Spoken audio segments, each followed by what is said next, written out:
ಏನು ನಮ್ಮ ರಂಗನಾಯಕಿ ಶ್ರೀ ಸಮಾಜ ನಿಜವಾಗ್ಲೂ ನನಗೆ ಶ್ರೀರಂಗಪಟ್ಟಣದಲ್ಲಿ ಈ ಥರದ ಸಮಾಜ ಮಹಿಳೆಯರನ್ನ ಗುರುತಿಸಿ ಈ ರೀತಿಯಾದ ಒಂದು ಸೇವೆಯನ್ನು ಮಾಡ್ತಾ ಇದೆ ಅಂತ ಹೇಳಿದ್ರೆ ಇದಕ್ಕಿಂತ ನಮ್ಮ ಶ್ರೀರಂಗಪಟ್ಟಣದ ಸೌಭಾಗ್ಯ ಮತ್ತೊಂದಿಲ್ಲ.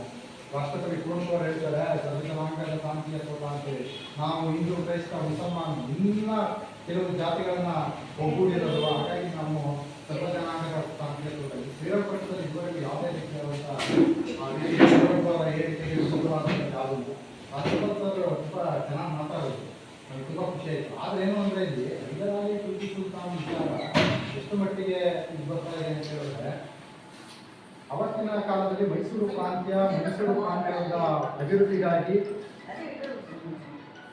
ರಾಜ್ಯವನ್ನು ವಿಸ್ತರಣೆ ಮಾಡಲಾಗಿ ಅವರು ಈ ಒಂದು ಮದಕರಿ ನಾಯಕನ ಕೋಟೆಯನ್ನ ಮುತ್ತಿಗೆ ಹಾಕ್ತಾರೆ. ಯಾಕೆ ಅಂದರೆ ಒಂದು ಸಾಮ್ರಾಜ್ಯವನ್ನ ಆಡಬೇಕು ಅಂತ ಹೇಳಿದ್ರೆ ಅಲ್ಲಿ ರೆವಿನ್ಯೂ ಬರಬೇಕು. ಇದು ಕಾನ್ಸೆಪ್ಟ್.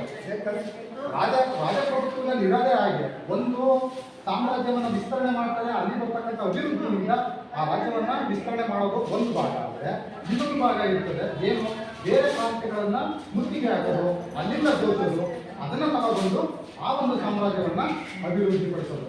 ದಯಮಾಡಿ ಈ ಒಂದು ವಿಚಾರದಲ್ಲಿ ಈ ಒಂದು ಹಿಸ್ಟ್ರಿಯ ಬಗ್ಗೆ, ಇತಿಹಾಸ, ಹೀಗೆ ಆಸ ಹೀಗಿತ್ತು ಅಂತ ಹೇಳೋದನ್ನ ನಾವು ಸರಿಯಾಗಿ ಅರ್ಥೈಸ್ಕೋಬೇಕು. ಅವೆಲ್ಲ ತಗೊಬರ್ತಾ ಇರೋದು ಮೈಸೂರು ರಾಜ್ಯದ ಅಭಿವೃದ್ಧಿಗೆ ವಿನಃ ಬೇರೆ ಯಾವ ಸಾಮ್ರಾಜ್ಯವನ್ನು ಅಭಿವೃದ್ಧಿ ಮಾಡಲೇ ಇಲ್ಲ.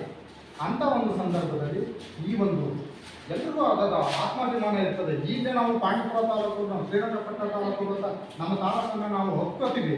ಹಾಗೆ ಆ ಒಂದು ಪ್ರಾಂತ್ಯವನ್ನ ಅವ್ರಿಗೂ ಆ ಒಂದು ಅಪಾರವಾದಂಥ ಪ್ರೀತಿ ಇತ್ತು.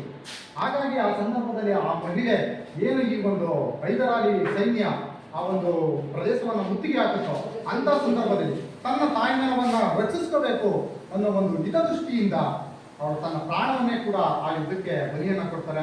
ಹಾಗಾಗಿ ಹೈದರಾಲಿ ಒಂದು ಮಾತನ್ನ ಹೇಳ್ತಾರೆ, ಕಣ್ಣೀರು ಇರ್ತದೆ, ಈ ಯುದ್ಧದಲ್ಲಿ ನಾನು ತುಂಬ ನೊಂದೆ ಅಂತ ಹೇಳ್ತಾರೆ. ಯಾಕೆ ಅಂತ ಹೇಳಿದ್ರೆ ಅದು ಬೇರೆ ಯಾವುದಕ್ಕೂ ಅಲ್ಲ, ಅದು ಸಂಪತ್ತು ಬರ್ತಾಯಿತ್ತು, ಖುಷಿ ಇತ್ತು. ಆದರೆ ಎಲ್ಲೋ ಒಂದು ಭಾಗದಲ್ಲಿ ಒಂದು ನೋವನ್ನು ಕಾಣುತ್ತೆ.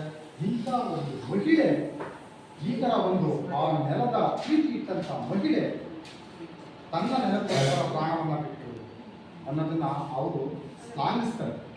ಮೈಸೂರು ಸಂಸ್ಥಾನದಲ್ಲಿ ಆ ವಿಚಾರವನ್ನು ಶ್ಲಾಘಿಸ್ತಾರೆ. ಇದು ಸಾಮಾನ್ಯವಾಗಿ ರಾಜಪ್ರಭುತ್ವ ಇದ್ದಾಗ ಎಲ್ಲ ಹೆಚ್ಚು ಬರಂತದೆ, ಯಾವುದು ಸರಿ ಇಲ್ಲ. ಈಗ ಆ ಥರ ಹೇಳೋದಾದ್ರೆ ಮೈಸೂರು ಅಭಿವೃದ್ಧಿಗಾಗಿ ಇವ್ರು ಹೋರಾಟ ಮಾಡೋದು ತಪ್ಪಲ್ಲ, ಒಪ್ಪೋದಿತ್ತಲ್ಲ. ಮೈಸೂರು ಅಭಿವೃದ್ಧಿ ಒಪ್ಪಿತ್ತಲ್ಲ, ಮಾಡ್ತೀವಿ ಅಂತ ಇವರು ಹೋರಾಟ ಮಾಡೋದು. ಹಾಗೆ ಅವರವರ ಸಾಮ್ರಾಜ್ಯದ ಒಂದು ಅಭಿನವ ಭಾವ ಅವರ ವ್ಯಕ್ತದಲ್ಲಿ ಇರುತ್ತೆ. ಹಾಗಾಗಿ ಇಲ್ಲಿ ನಾವು ಪರಿಗಣಿಸಬೇಕಾದದ್ದು ಇಷ್ಟೇ, ಒಂದು ವೀರ ಮಹಿಳೆಯ ಒಂದು ಹುತಾತ್ಮತೆಯನ್ನು ನಾವು ಸ್ಮರಿಸಬೇಕು ಅಂತ ಈ ಸಂದರ್ಭದಲ್ಲಿ ಹೇಳ್ತಾ, ಈ ಒಂದು ಮಹಿಳಾಮಣಿಯನ್ನು ನೀವೆಲ್ಲರೂ ಕೂಡ ಈ ಸಂದರ್ಭದಲ್ಲಿ ಅವರ ಜಯಂತಿಯನ್ನು ಮಾಡಿ ಅವರನ್ನು ಸ್ಮರಣೆಯನ್ನು ಮಾಡ್ತಾ ಇದ್ದೀವಿ. ಹಾಗಾಗಿ ಮೊದಲನೇದಾಗಿ ನಾನು ಎಲ್ಲರಿಗೂ ಕೃತಜ್ಞತೆಗಳನ್ನು